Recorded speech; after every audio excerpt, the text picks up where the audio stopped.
Sir काल आपल्या शाळेच्या शेजारील काही महिलांची तक्रार होती की आपल्या शाळेतला कचरा तिथं जाळला जातो आणि त्या होणाऱ्या धुळ्यामुळे त्यांना त्रास होतो. यावर आपलं काय मत आहे? आपण शाळेचा जो कचरा असतो आणि शाळेचा कचरा म्हणजे विद्यार्थ्यांनी कागदाचे फाटलेले तुकडे, पेन्सिलला शार्प केलेला त्याचा भुसा आणि फुलझाडं समोर आहे ती त्याची ते पानं एवढाच कचरा असतो. त्याच्यात काय असं प्लॅस्टिक, आम्ही मुलांना कुरकुरे इथे काय असले खाऊ देत नाही, त्याच्यामुळे प्लॅस्टिक ही काय नसतं.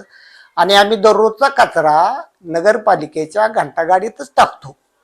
परंतु एखाद्या दिवशी जर घंटागाडी आली नाही तर ते सफाई करणाऱ्या महिला ज्या आहेत ते आपलं कचरा उडून जाऊ नये म्हणून पेटवत होत्या. त्यांनाही आपण सांगितलं की बा कचरा पेटवत जाऊ नका, उडून जात नाही तर आपल्या इथे एखाद्या पोत्यात ही भरून ठेवत जावं, परत ज्या दिवशी गाडी येईल त्या दिवशी टाकीत जावं.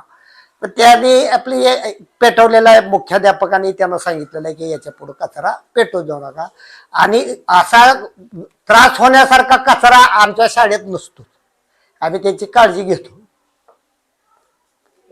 अजून तुम्ही म्हणालात की मग अशी तिथं काही रस्त्याबाबत अडचणी आहेत, त्याबद्दल तुमचं काय? हा, तर पाठीमागच्या प्लॉटमध्ये ते लेआउट टाकताना 20 फूट रुंदीचा रस्ता त्या जमीन मालकाने ठेवलेला आहे.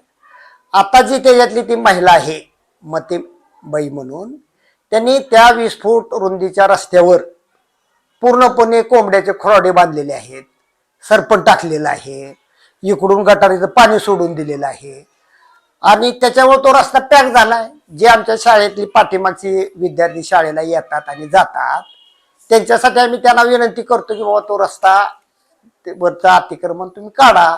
ते अतिक्रमण का काढा म्हणता म्हणून ते आपल्या शेजारच्या काही महिलांना घेतात आणि कालच्या सारखा उद्योग करतात.